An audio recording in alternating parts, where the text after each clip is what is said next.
So good afternoon, ladies and gentlemen. My name is Anthony Arend. I am the director of the Master of Science in Foreign Service program at Georgetown University. And on behalf of MSFS and Georgetown University, I want to welcome everyone to the third annual Philippe Sachs Lecture. The Philippe Sachs Lecture was created through the great generosity of our alum, Philippe Sachs, to bring distinguished people to Georgetown to talk about leadership, what leadership means. Indeed, one of our core goals at MSFS is to prepare individuals to be creative leaders. Now, when we think about creative leaders, one person we really should think about is Zia Yusuf. Now, many of you may know Zia Yusuf from the Citibank ad, which talks about his company that he founded, Streetline. You may not know that he himself is the subject of 2 case studies done by the Stanford Business School on leadership. Zia's had a distinguished career in the area of entrepreneurship, in the area of innovation. Did his undergraduate work at Macalester College.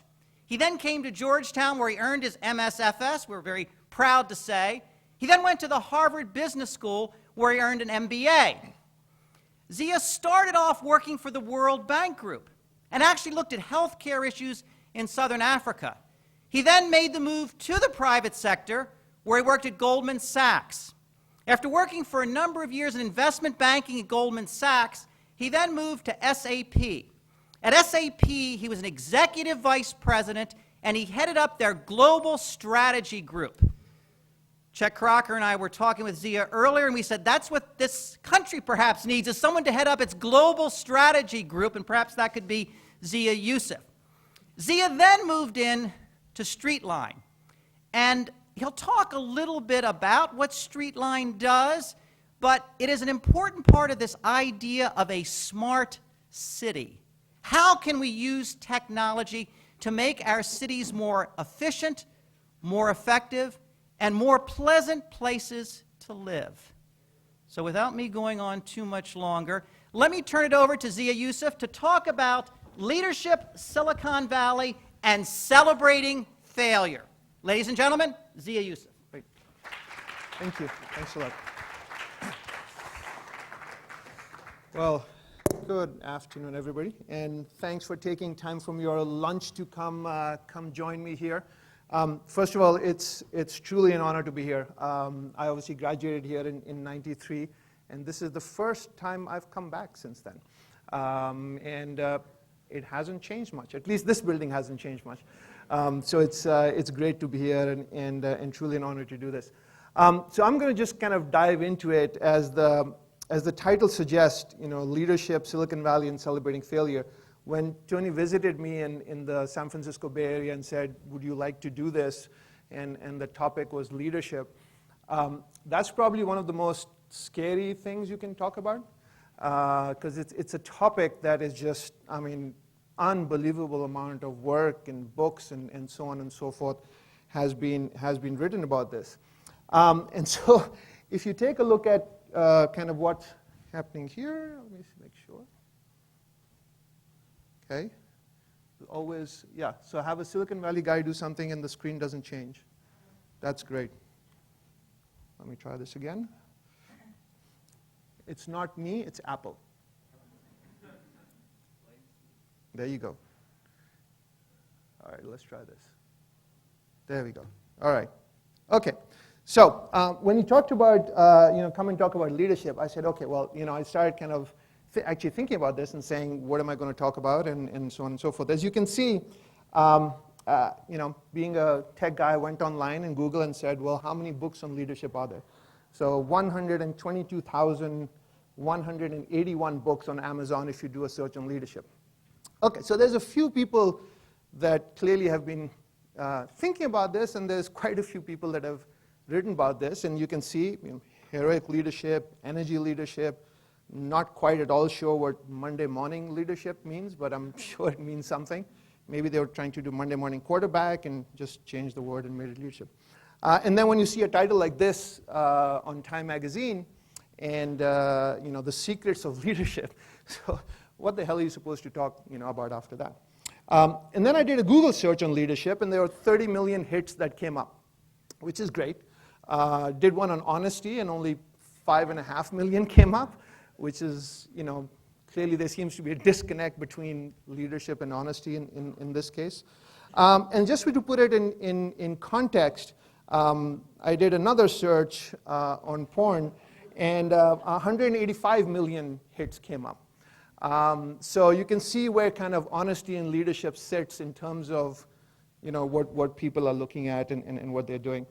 So this was pretty daunting to see all these statistics, and I said, okay, well, how can I add something in this discussion without just repeating what the other people who've done 122,000 books have done?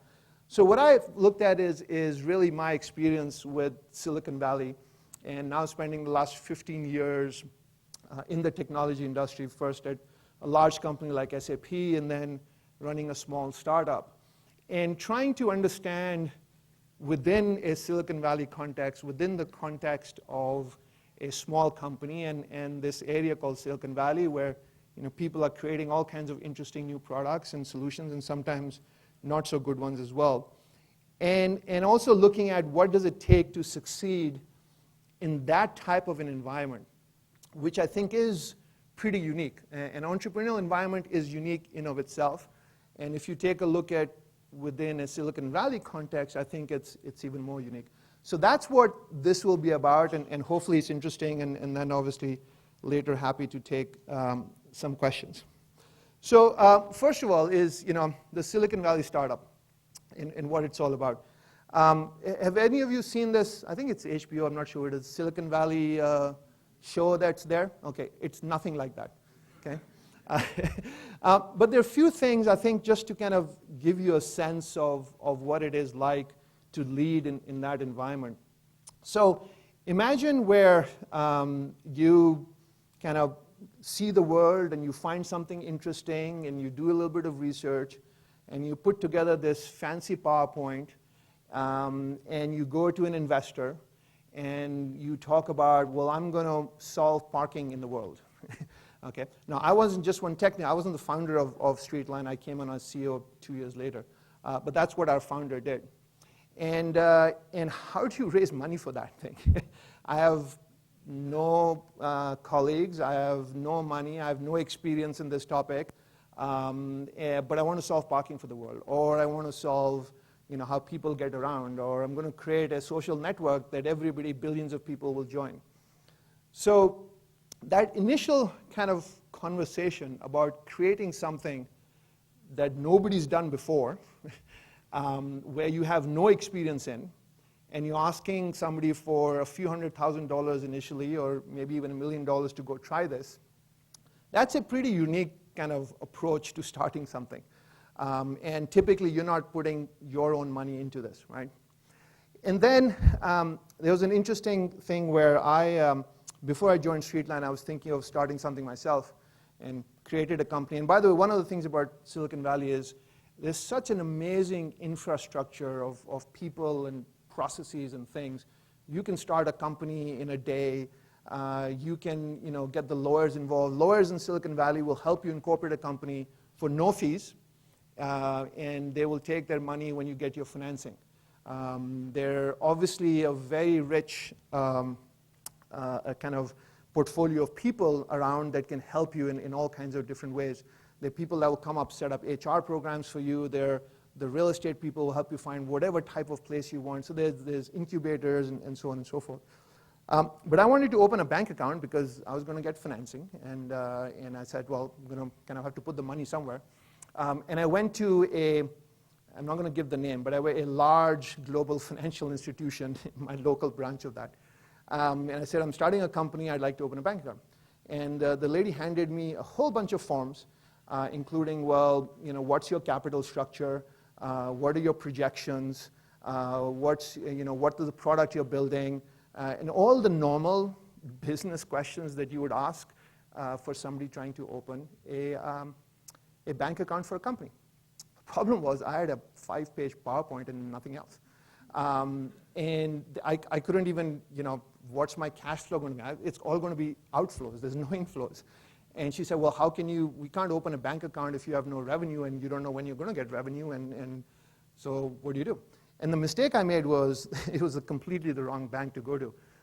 There is a bank in the Valley called the Silicon Valley Bank, where you can literally walk in and within half an hour open a bank account if they can find out about what you're doing, and they'll just assess it on the basis of, you're going to do something great. And obviously, it's just a completely different way of doing those things.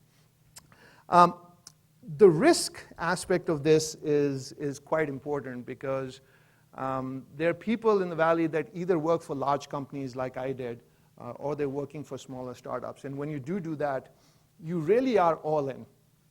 Financially all in. I mean, I took like a 70% pay cut to go from SAP to Streetline, which is not a atypical thing. A lot of people end up doing that. But you're emotionally into this, you're financially into this. It's the kind of thing that really doesn't, it impacts everything you do every single day. And especially now with technology and phones and all that kind of stuff, you're always completely turned on. You're always engaged in the business in some shape or form. And so it's a remarkable environment where you're bringing together people that are getting paid relatively modest amounts of money, certainly much less than they could have earned anywhere else. You have a business plan and a mission statement that on the surface seems completely ridiculous. And you have a bank balance and a cash balance that every month keeps going down. Right? And you're not making money. So you raise $200,000, and a week later it's $180,000, and it keeps getting smaller and smaller. And you have to be okay with that. And you have to enjoy that. And if you freak out, you have to freak out in private, because you can't do that in public. And the way the system is set up, and this is a little bit of kind of financial kind of background for you, is there's these gating factors. And this is actually pretty important. When you start something, you typically go out and get angel funding. Some rich folks will give you typically between $50,000 and a couple of $100,000. And that's to, for you to kind of just get servers and get computers and maybe find half an office space somewhere and kind of start to build something. And when you make some progress, then you go out and get your so-called Series A financing, which is an institutional. So a VC will go give that. And typically that amount will be $1 million to $2 million, not more than that. But you've got a company, there's a belief, maybe you even have one or two, three beta customers. Somebody's interested in this, but you still have no revenues. And then you get that Series A financing. It'll last you, depending on how much you raise, maybe a year and a half, not more than that. Then you go out and get your Series B. So as you can imagine, the hurdle rate for your Series B is much larger. And now you should have customers, and you have a product that actually works, and people want more of it. And then you get to a Series C. When you get to the Series B, C piece of the puzzle, then you're kind of really moving along. And hopefully by that time, people have quite a bit of faith. Now, 8 out of 10 startups fail.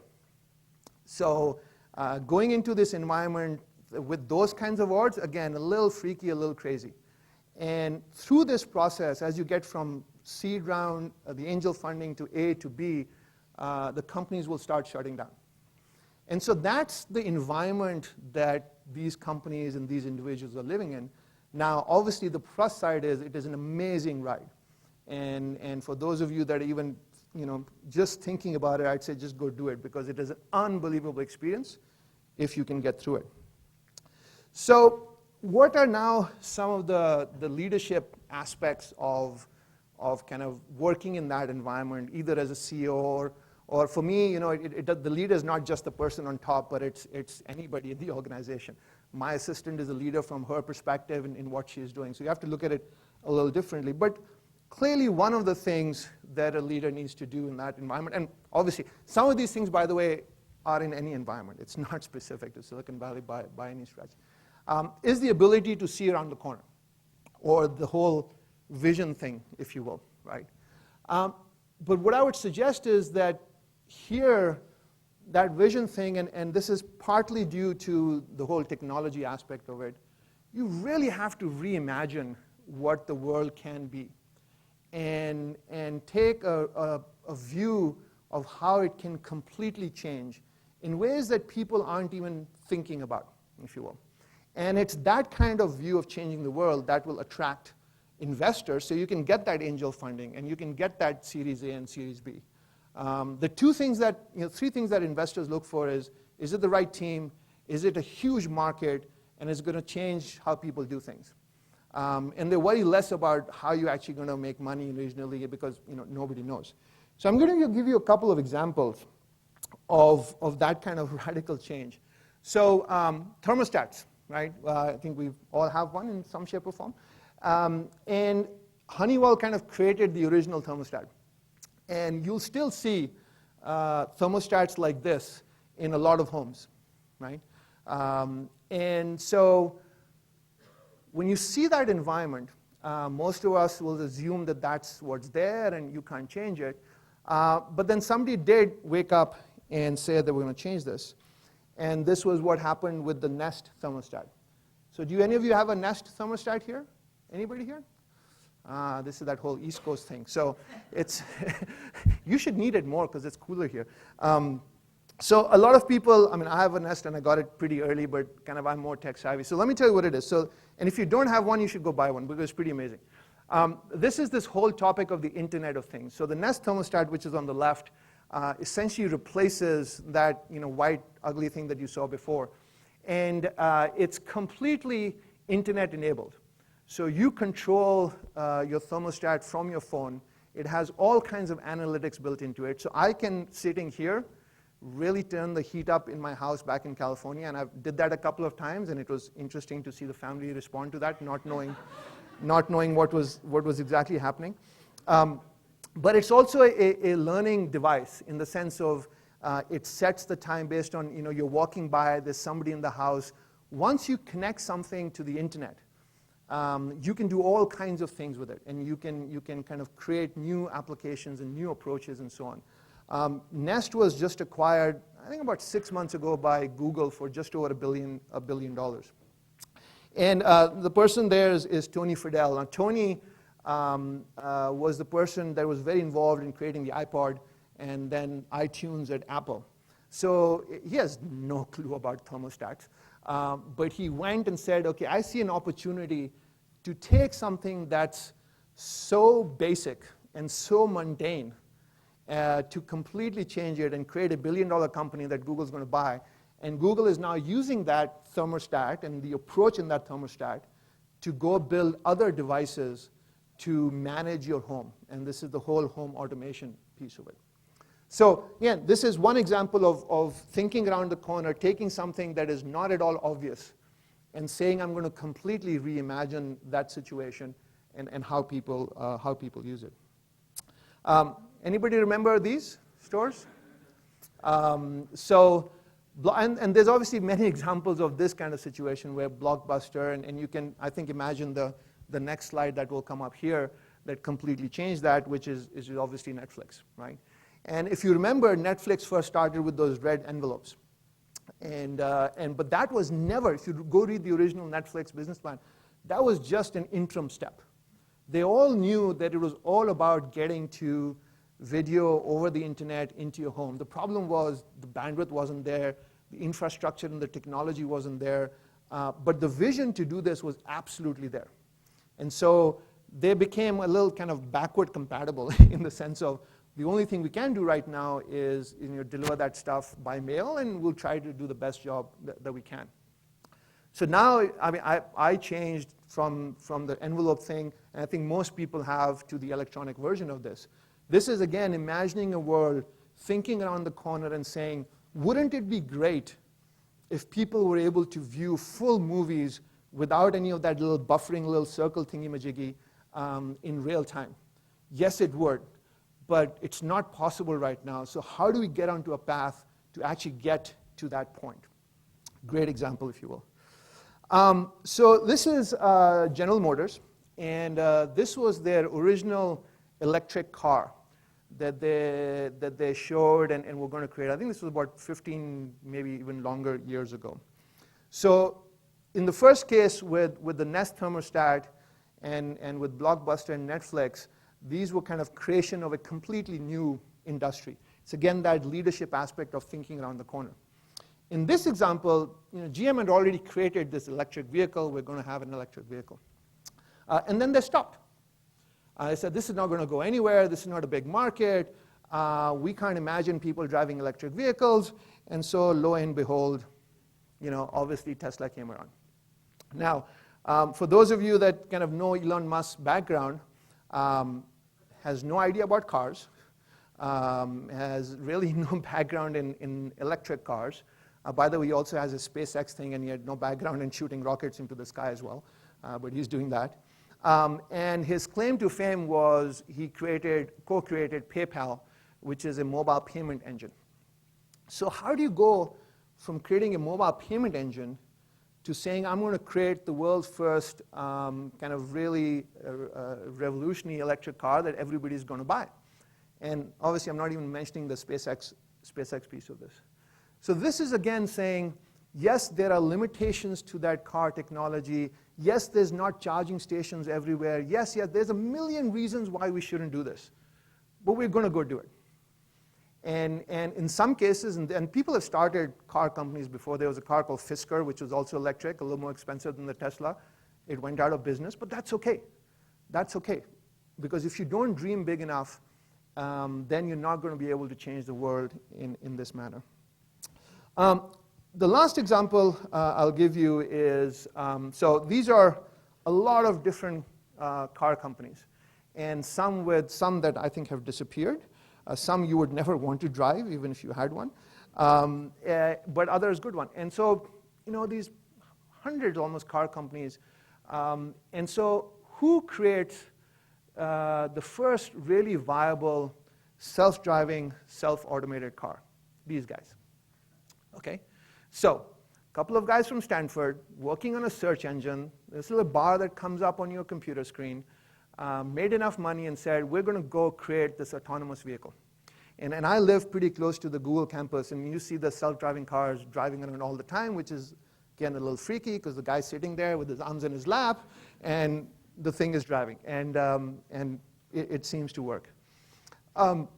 So the question is, why is it that all the CEOs of all these different car companies, with all the experience and skills and people that they had, did not have either the technology or the vision or the execution capability to go out there and say, we're going to go build this? Now there's a whole bunch of them that are trying to do it. Okay? But clearly Google is further ahead on this. And it will be interesting to see where the whole autonomous vehicle thing kind of comes up. A lot of people are excited about it, some less so. One of the interesting points that comes up is, the car picks you up from home, it drops you off from work, and it doesn't need to park, and it's going to go back, to your home and park at your home, which is great. Except, today we have these HOV lanes where you have two people in a car. Imagine a kind of a ZOV lane, which is zero occupancy vehicle, and you've got these hundreds of Google cars driving around with nobody in them. Imagine how upset that's going to make you from that perspective. But in all of these cases, if you look at, and there's tons more, I've just given you the more popular ones.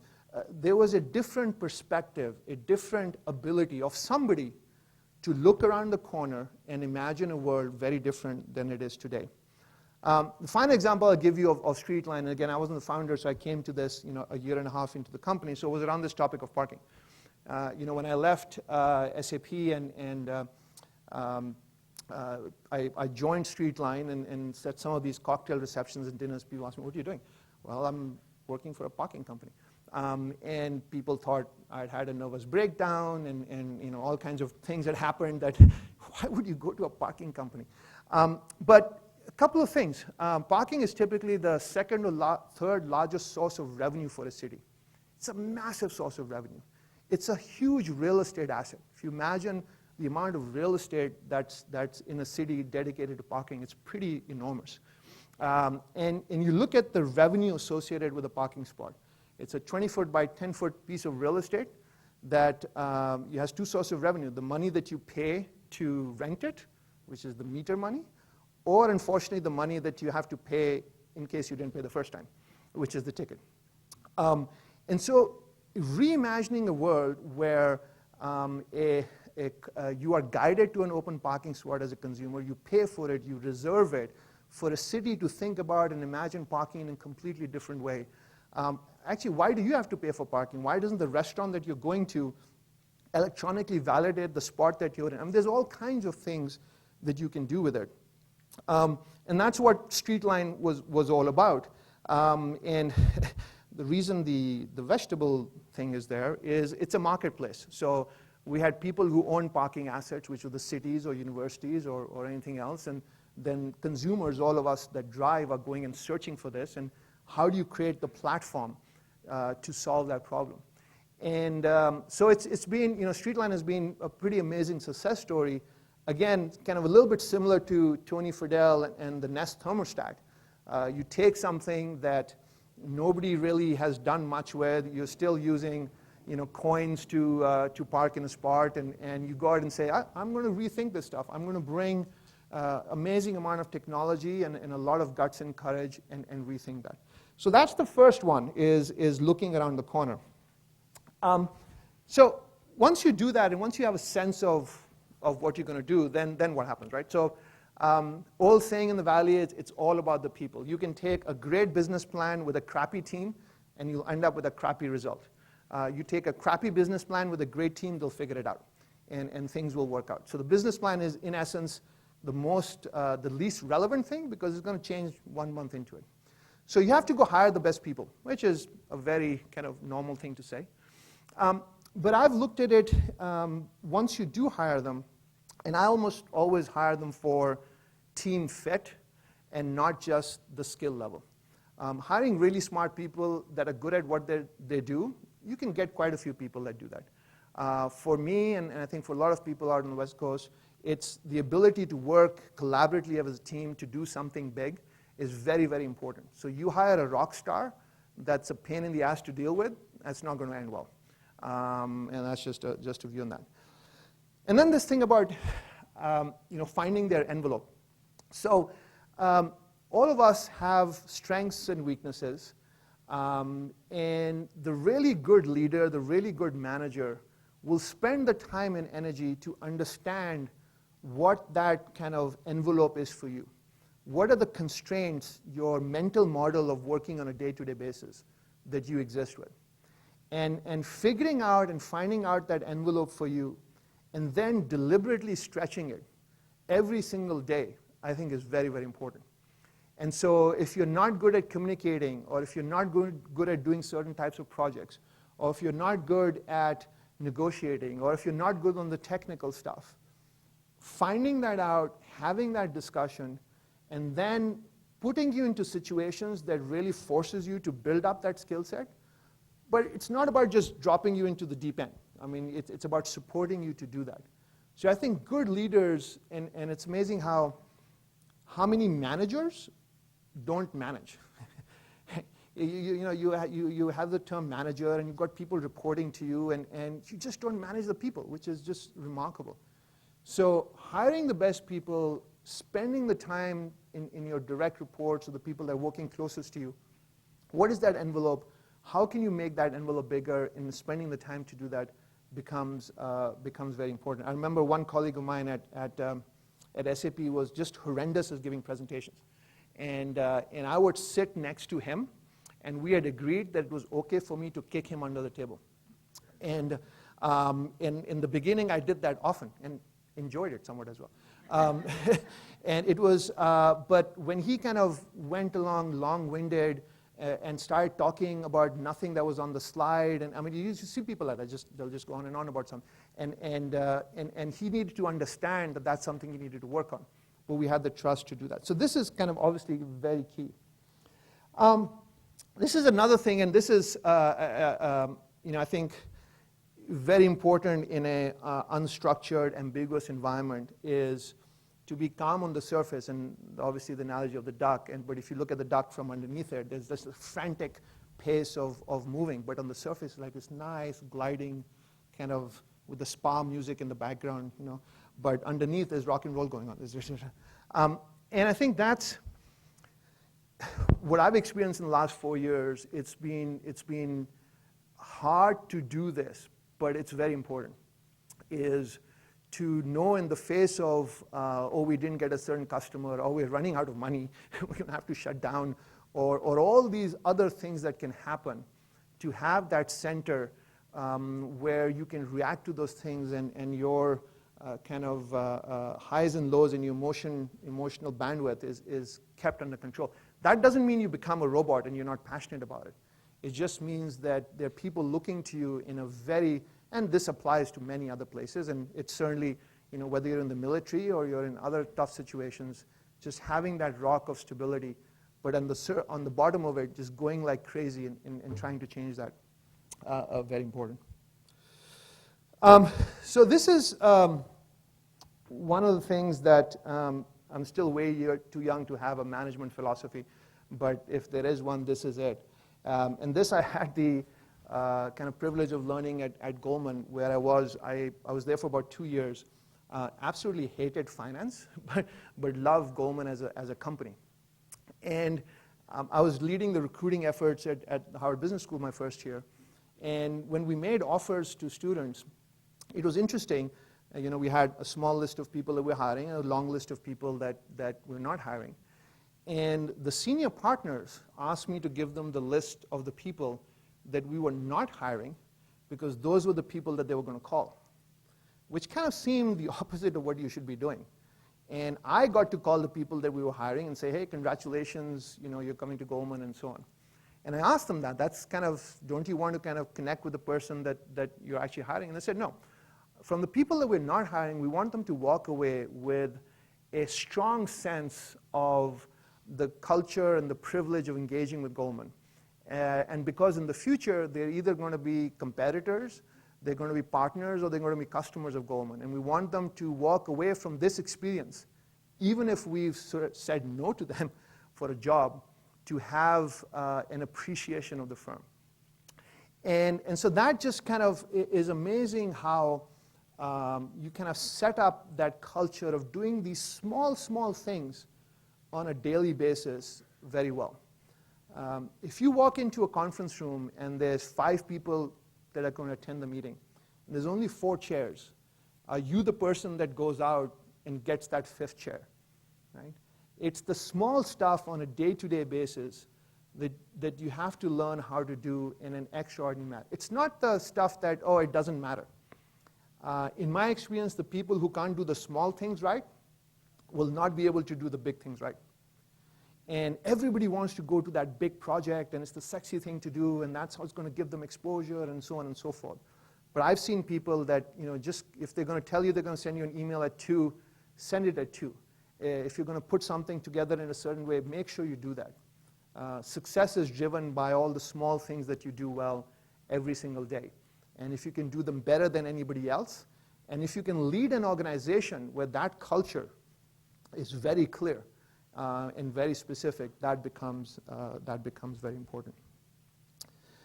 So this next one is particularly relevant, I think, in a startup environment, but again relevant in other situations as well, is the ambiguity that you need to deal with. And it's this kind of topic of, people talk about again, the pivot. Pivot essentially means you're kind of going this way, and it didn't work, and you're now going this way. And from a leadership perspective, as you're that duck kind of slowly going through and you're paddling away, if you're trying to do something that nobody has done before, you will absolutely, 100%, regularly come across things that don't work. The fact that things don't work is not the point. The fact that you took a path that failed is not the point.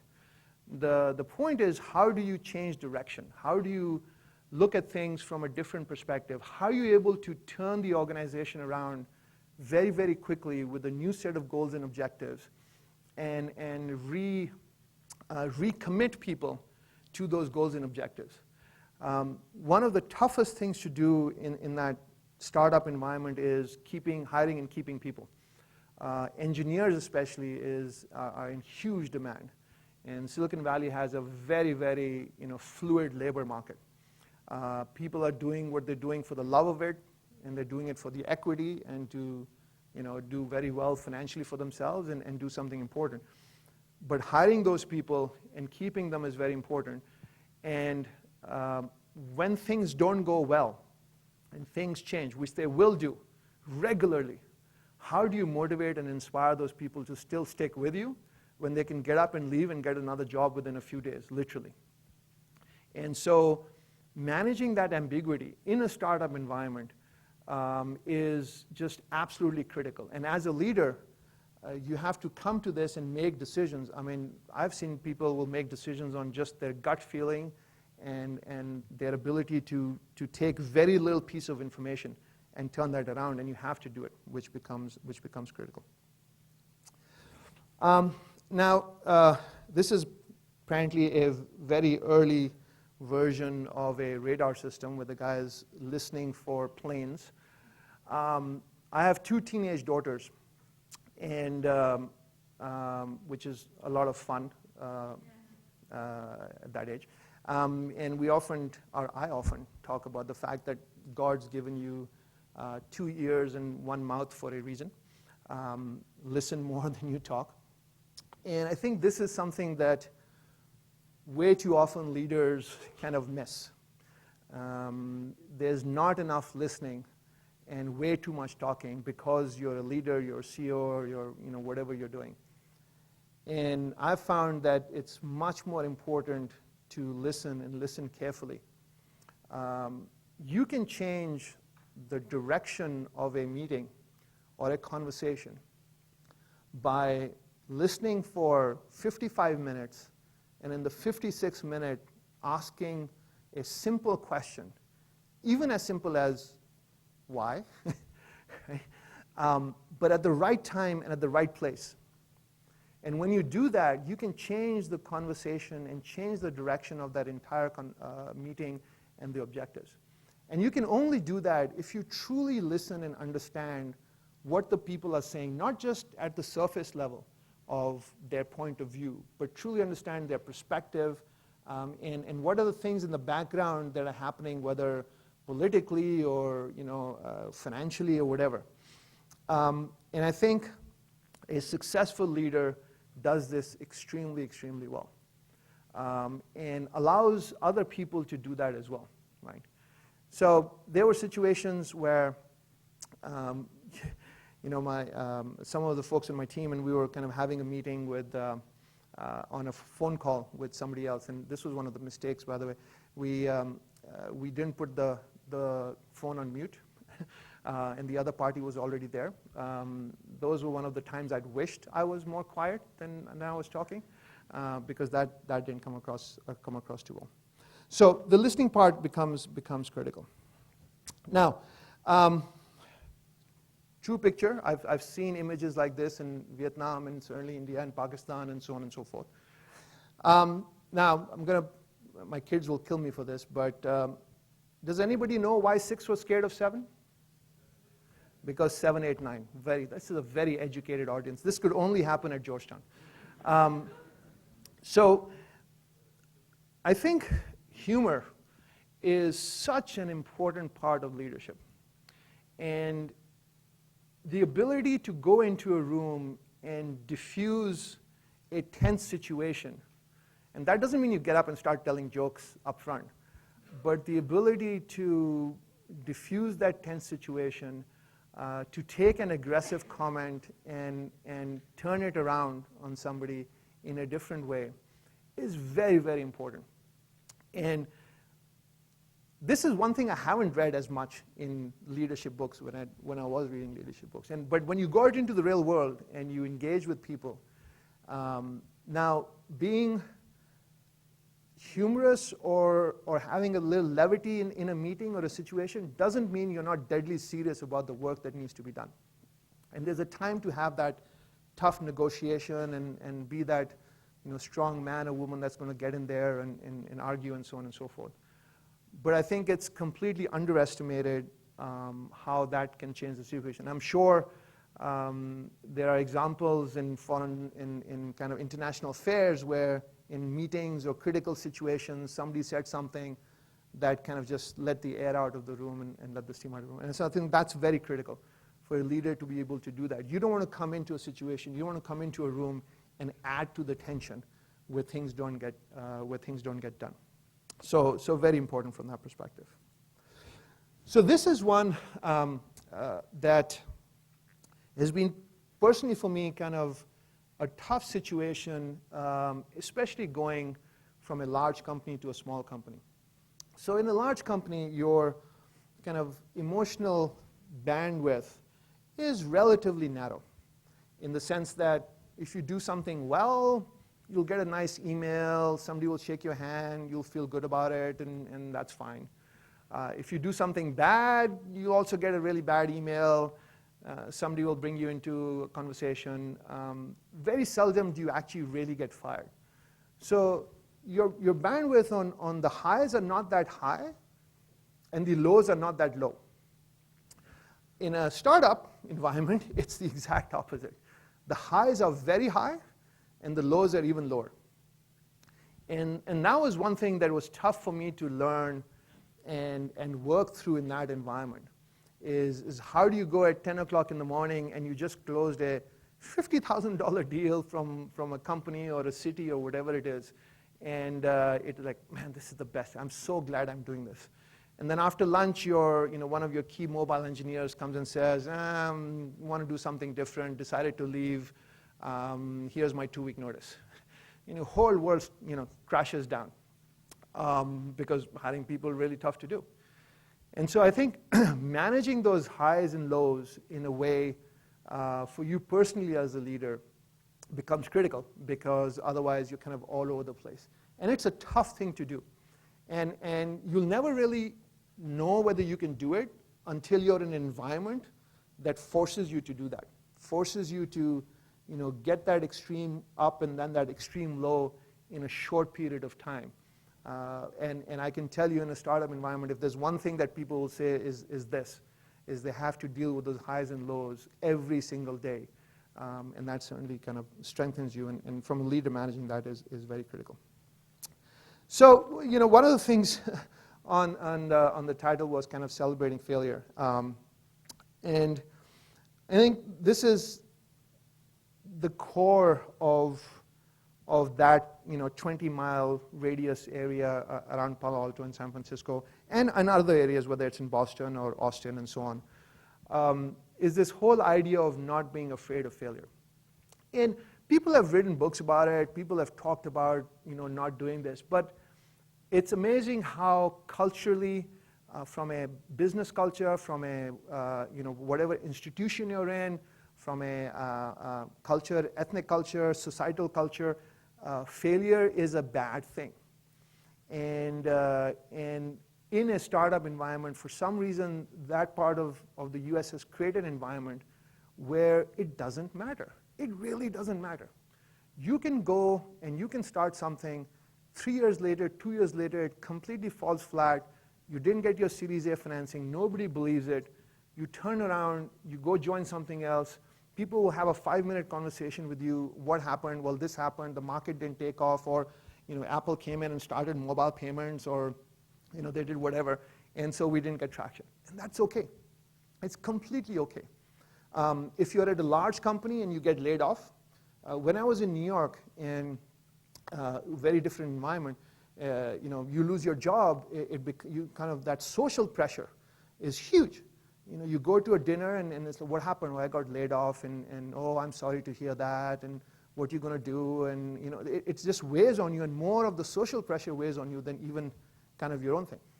Out there, what happened? HP cut off 20,000 jobs. I got cut. Oh, that's great. What are you doing now? I'm spending all my time at Starbucks thinking of the next new whatever virtual machine thingy-majiggy. And that's it. That's the conversation. So unless you're completely kind of lost on and you haven't managed your finances, that you have to move out of your home or something, that becomes important. On the side, I teach at Stanford in the design thinking program in school there, where we use different ways kind of do this rapid prototyping, this concept of failing forward, failing fast. If you're going to try something new, don't spend 6 months studying it. It's a waste of time. It's amazing how many people do that. Go do it for 1 week, for 2 weeks. Come up with a prototype, something simple that you can actually go try and do something. You will learn so much more in those 2 weeks than you will do from 3 months. And I don't care what the topic is. It doesn't matter what the topic is. And so it's built into the culture of going out and trying something, learning from it, moving to the next thing. Now, if you fail at the same thing 5 times, then it's a different conversation. Then we're not celebrating it as much as we'd like. And maybe you should go and completely have a different career. But at its essence, this is very, very important. If you're going to go solve parking, if you're going to go say, I'm going to change every single thermostat in the US to an internet-enabled thermostat, if you say, I'm going to go build a car that's going to drive itself, nobody's done that before. If you do all of those things, will you have failures along the way? Absolutely, yes. And it's absolutely okay to do that and to accept it. So I'm going to end here with not my thinking, but you'll recognize the picture of Steve Jobs.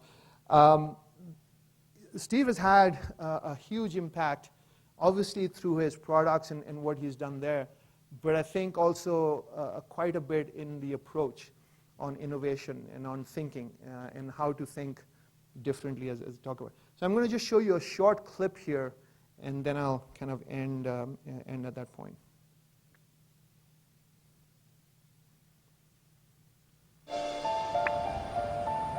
When you grow up, you tend to get told that the world is the way it is, and your life is just to live your life inside the world, try not to bash into the walls too much, try to have a nice family life, have fun, save a little money.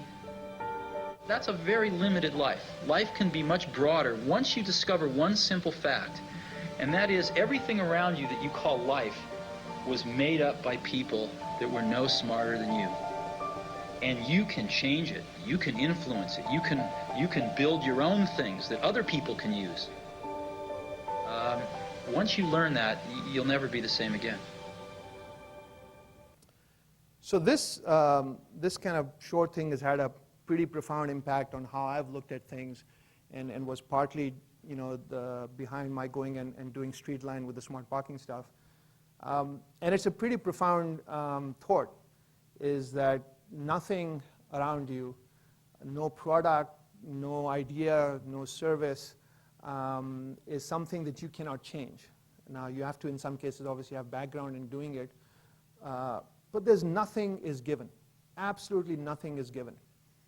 And once you truly believe that, and you surround yourself with the great people, you can change the world, you can do great things and come up with great ideas. And I think that is kind of, at the end of the day, the essence of leadership.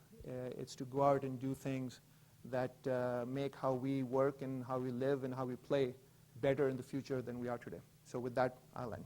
Thank you.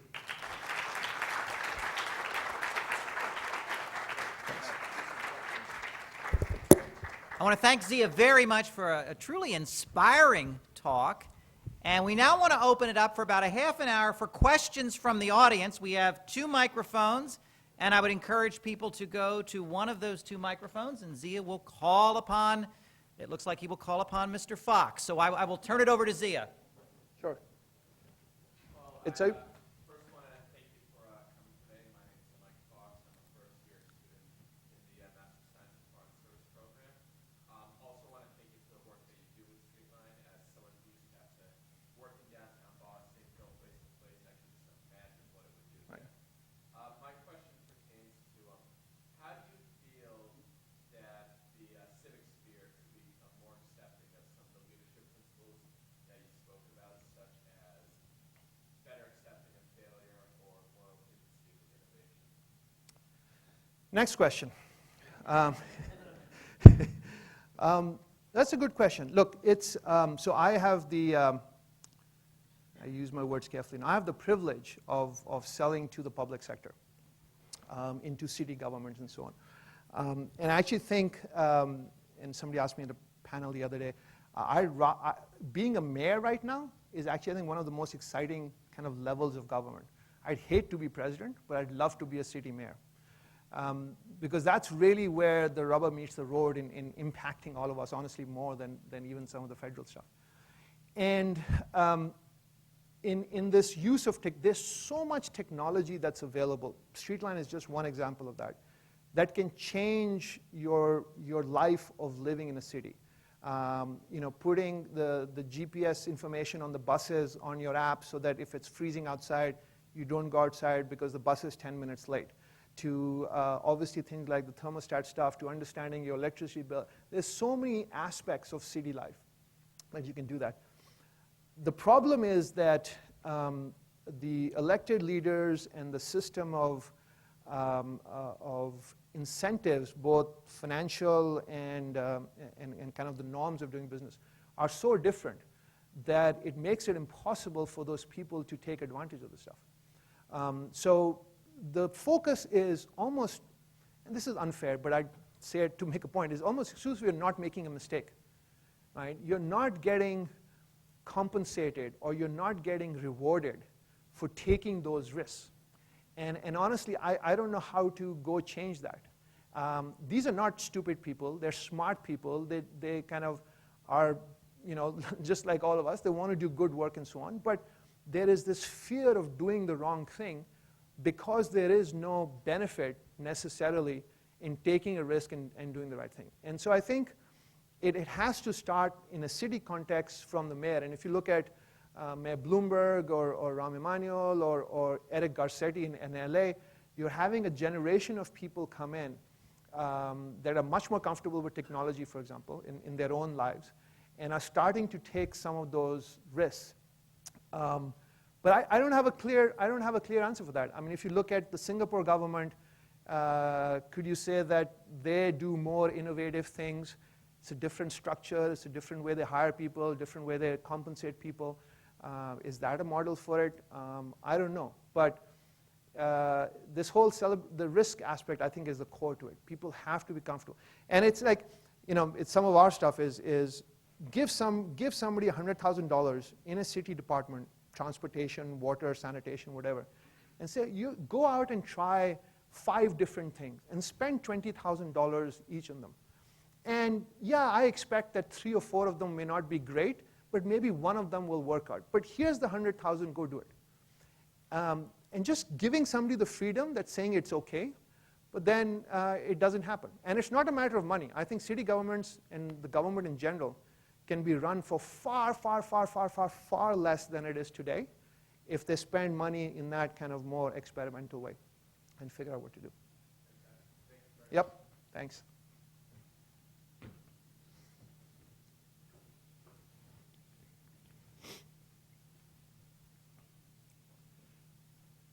I can hear you. Hello, thank you so much. Can you hear me? Yes, I can, sure. Thank you so much for coming back to Georgetown to talk to us today. My name is Kayla Walker. I'm also a first-year MSFS student. And I expect at this point, after several years in Silicon Valley, that you've had the chance to interact with a lot of different personalities in leadership roles. And so I'm wondering what personality types or traits that you find most conducive to leadership and to that comfort with innovation that we've discussed today. Good question. So you can pick many, but I'm just going to pick one, which is the desire to learn. There are some people at the age of 30 that you feel like they're like 90 years old. They've just given up on a desire to learn new things. And there'll be other people, regardless of age, and it's not an age thing, it's an outlook thing. If you have somebody that's inquisitive and is always wanting to just learn new stuff in an innovative environment, that's absolutely critical. If you have somebody that's happy with the status quo and is not spending the time and energy to go learn something new, I think that's a big challenge. And I do that in my kind of interviews as well. Is the person asking interesting questions? the answers to the questions that I may ask to me are less relevant than the questions the other person is asking me, which demonstrates a little bit of their thinking around how they've thought of the problem, how can they look at the problem differently. The other thing I'm going to throw in there is this concept of clock speed, which is doing things fast. And this doesn't mean that you're typing fast or you're running from one meeting to another meeting fast and so on. It's the ability to absorb a lot of information very, very quickly and make decisions on it quickly. And in an environment that prizes the speed, because there's so much competition, there's so many people coming up with new things all the time, that the worst thing you can do is take your time and be slow about something. So hiring people, and you can tell people that are, they're inquisitive, they're moving around, they're absorbing information, they're making decisions, they don't know something, they're, go somewhere else, grab it, they'll call somebody, and hound them till they get some piece of information. That energy level and that clock speed of activity is important. As opposed to, yeah, take care of it tomorrow, we'll see what happens. I sent an email, the other person didn't respond, I don't know why they didn't respond, but I'll wait till tomorrow, see if they respond, and I'll take it from there. I mean, all that kind of stuff catches up with you, but the person who's just kind of on it, I think will get it. So the clock speed and the inquisitiveness and the desire to learn, among all the other regular stuff of integrity and so on and so forth. Yep. Hello, thank you so much for coming today. My name is Laura Ashburn. I'm a second year in the MSFS program as well. And I was wondering, you spoke quite a bit about pivoting and knowing when it's time to learn new things or pick on new skills. So I was wondering, when you were here as a student at MSFS in 1993, did you think you would reach this point? Is this something you've always thought about, your arc would take? Or how did you know it was time to make some of those big transitions in those big ways in your life? Yeah, I was on the 7th floor and I was, thought parking, that's it. That's where I want to be. It's taken me a while, but that's a good question. So the answer is absolutely not. I mean, I went from, as was mentioned, I went kind of into the World Bank and then Goldman, then a large German software company, and now a startup. There's absolutely no connection between any of these things, right? I think I came to the MSFS program to eventually end up in the World Bank. That was my thing. That's what I wanted to do. My grandfather, even though I'm from Pakistan, he was Foreign Secretary of India, and then he was ambassador to the UN from India and all kind of stuff. And so there was this kind of, and the World Bank at that time was a fantastic place to work, and I loved it. But then when I went to business school, interesting enough, this was in 91, 92, so kind of around that time, I went on there from leave from the World Bank. I had become a permanent staff member and all that wonderful stuff. And I wanted to go to the IFC. And they said, you don't have any private sector experience, you don't have an MBA. So I said, okay, I'll go do an MBA. Did the MBA, came back, and the bank really wasn't ready. They didn't know what to do with me. They said, okay, we're going to give you a 2.5% raise, and we're going to put you back into the group you were in, and then we'll kind of figure it out. And it wasn't the raise part of it. It was just I wanted to go use my skills and do some interesting stuff. And this was a point where everybody was getting a lot of jobs, and that's how I kind of ended up at Goldman. And the Goldman stuff, again, as I said, love Goldman, but the finance piece of it, I mean, I'm pretty good at it, but it just didn't do anything for me. When you're at a lunch, kind of brown bag lunch, and the person is talking about a completely new derivative kind of financial instrument they've come up with, and everybody's really excited, and I either didn't understand it or didn't care.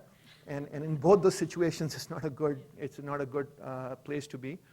And it just so happened that I got into SAP and kind of took it from there. So I think for me, life is a series of experiences. I think I'm a better startup CEO today because I did healthcare work in Africa.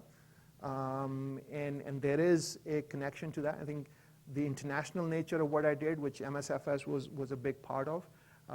Technology is also extremely global. We're doing projects now in Brazil and in the UK and Spain and so on.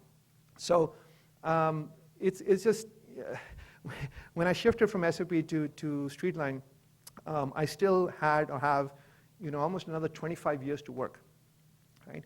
And that's a really long time, or hopefully even much longer than that. And you can make so many mistakes in that journey. There's too many people that look at assistant manager marketing, director marketing, VP marketing, and so on. I mean, I think that's an incredibly boring life to have. So I think it's all about the experiences and how they complement each other. So bottom line, I had no idea I would end up here, but I'm glad I did, and so far so good. Great, thank you. Yep. Yes, sir. Hi, thank you for speaking with us. My name is Nicholas Bashur. I'm a second-year MSFS student. I wanted to say that it was great that you brought up the whole issue of failure and that it's okay to fail, because that's definitely something that is a distinguishing feature of the innovation system that is in the United States, whereas in other cultures, if you fail once, you're shunned, etc. And that's great for startup culture in the United States, but I don't think it has caught up so much with a lot of, in academia, or you talked about previously in government, but a lot of the people who are in high programs like at Harvard or Stanford are sort of A-list type people who are very much afraid of failure, and I think that holds up a lot of people back. How do you keep that conversation going and letting people, especially A-type people in different sectors outside of innovation, know that failure is okay, this is what drives the US innovation system, so don't be afraid of it? Yeah, obviously, thanks for the question. It's very tough to do, right? Very tough to do. And a lot of people talk about it. Oh, it's okay to take a risk, go take a risk, and it's okay, and so on and so forth. And when you do take a risk and it doesn't go well, then even if somebody doesn't come and say to you, you made a huge mistake, you're kind of not on that kind of fast track going anywhere, right? I think you have to start small. If you just look at, and this is the fail forward, fail fast thing, is you're not going to go take a risk on a $2 billion refinery project, if you will, right?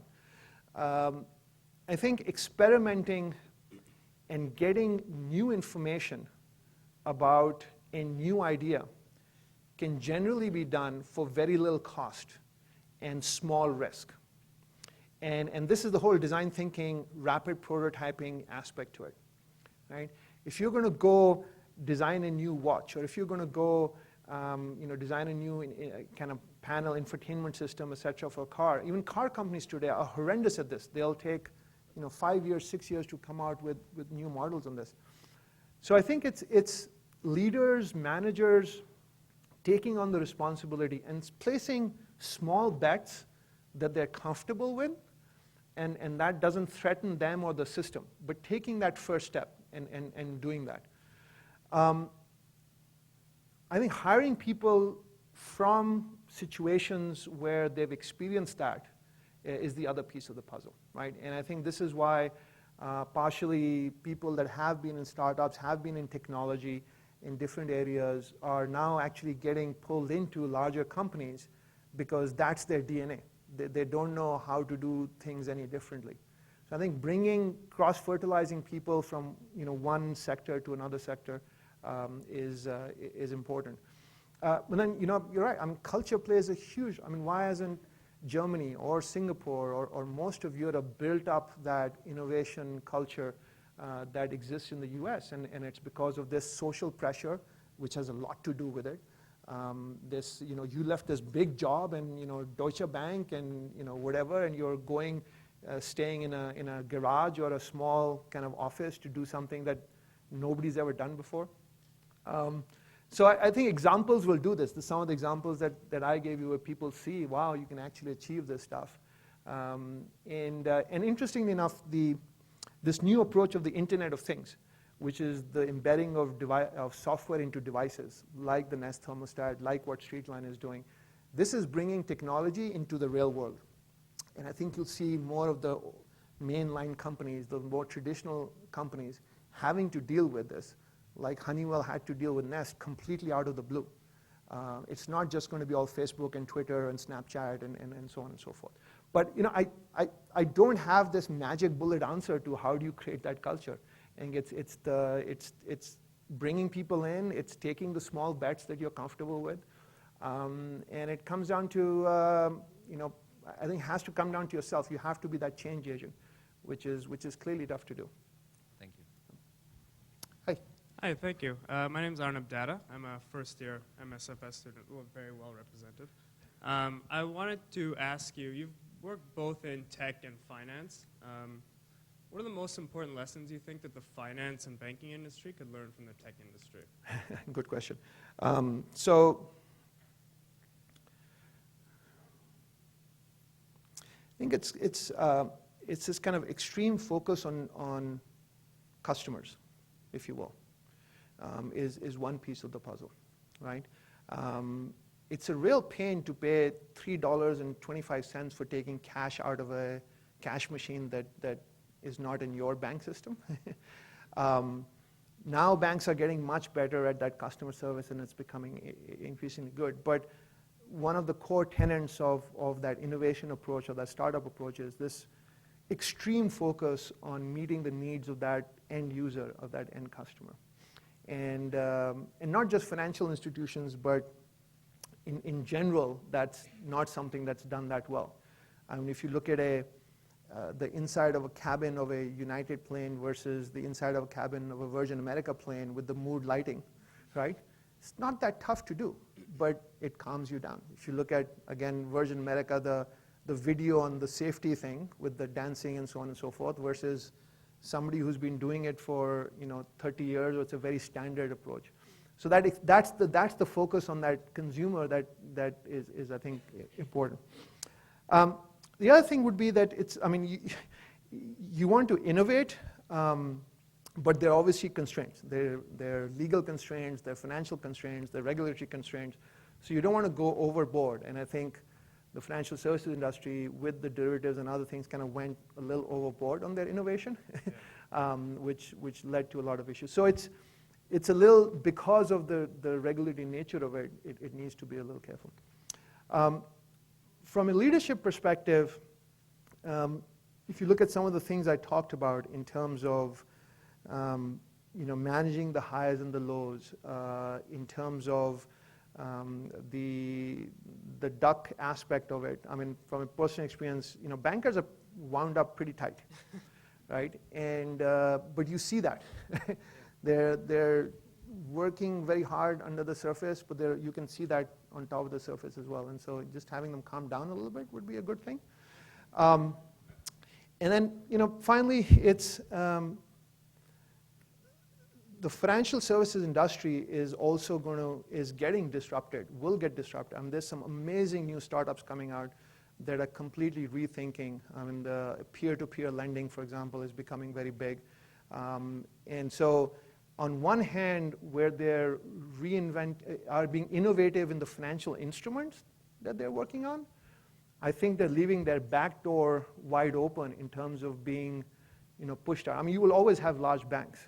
But as an individual, whether you go and use something like Mint for your own financial kind of needs and products like that are going to be a surprise. So they're innovating in some ways, but are maybe way too arrogant about the fact that nothing can disrupt them. And I think things will. Thank you. Yep. Yes? No? Yes, Professor. Thank you so much, Zia. This is really interesting stuff. How much of it applies to large organizations that have existed for a long time? I was taking notes as you were speaking, and I jotted down a couple of things that I know do apply, like listen more than you speak. A diplomat should not be someone who approaches every problem with an open mouth. You've heard that. Right. So I guess I'm wondering, one principle that I've seen by really good leaders in large organizations is to surround themselves with people who are smarter than they are or better than they are at some particular area of expertise. And I'm wondering if you'd comment on that particular leadership trait, if you think it's a good sign if a leader surrounds him or herself with people who are really damn good, as opposed to leaders who don't. Right.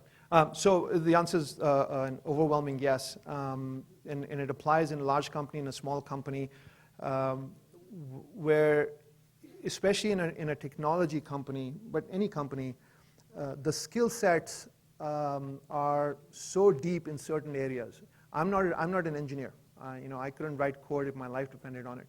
So I need somebody who's bloody good at writing code and managing a development team.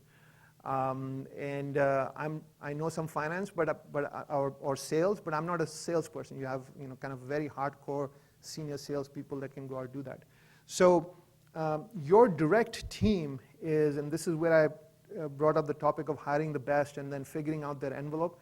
That team that you have that's working closely with you, and building that team really almost, it's more than a puzzle that you're putting together.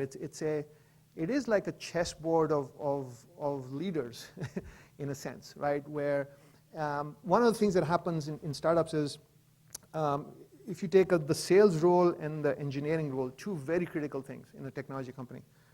The person who helped you start the company when there was nobody there, versus the person that will help grow it when there's 15 engineers or 20 salespeople, will invariably be a different person. And so what often happens is, as you go through different stages of a startup, you are hiring different people. In the last 4 years, I've hired 3 different heads of sales and actually 3 different heads of engineering. It's not because they were not good at what they did. It wasn't because they couldn't do that work. It's because they were not ready to scale up to the next level. The first person that I hired was, there were 5, 6 engineers. They were just very, very good at just creating things in a very haphazard way, but it would somehow work, and it would work the next day, but 1 year from now, there were so many band-aids and so many hidden things in it that it kind of fell apart. So you needed to find somebody that could manage a team and could put into place processes and so on and so forth. And so that team has evolved, and as very typical from going from a small company to a large company, that leadership team evolves as the situation evolves and what's around it. And sometimes you can grow with it, but it's a rare person that can grow and be as effective in a 10-person company and a 5,000-person company. If you can find it, it's fantastic, but it's a little rare. Now, at SAP, I had many different roles. I was head of strategy, head of the ecosystem, and so on. And then this word about entrepreneurship versus intrapreneurship. So the intrapreneur being the person in a large organization that's innovating rapidly and quickly. And I think that's very possible. And a lot of the things, and this is why, I'll see what I do next after Streetline. I think there's probably a high likelihood that I'll go back to some kind of a larger company, because I'd love to take what I've learned here, and I've learned a hell of a lot, and apply it in a larger context. Because I would be the person that would say, you take these 5 people, let them go do this for 2 months, give them 100,000, and let's see what they come up with. And all these kind of placing these little bets, hiring small teams, it's absolutely stunning what a small group of really, really good people can do versus 100 people that are B players. And creating that environment that does that is all about the leadership team. Can it be done? Yes, much, much tougher. And you see now HP is broken up into 2 companies. As of they made an announcement to break up into 2 companies because it's just too big. They can't grow anymore. Apple is an extreme example of innovation from that perspective. There's companies like P&G and others that somehow continue to innovate. But generally, the larger you get, the much more difficult it becomes. And I think you need to start thinking of them in smaller units and smaller teams of kind of tiger teams or whatever you have to do it. But complementing your skills with the other people, so very basic. If you don't do that, then why are you there? So, yeah. Okay. All right, we got one more thing to do.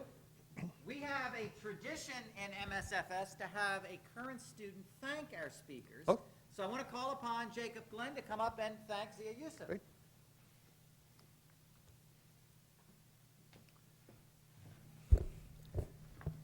Zia, on behalf of Georgetown University and MSFS, we're so grateful you could come with this wonderful presentation discussion on leadership, and would like to present you with a small token of our appreciation. Great. Thank you very much. Thanks a lot. Thank you all very much.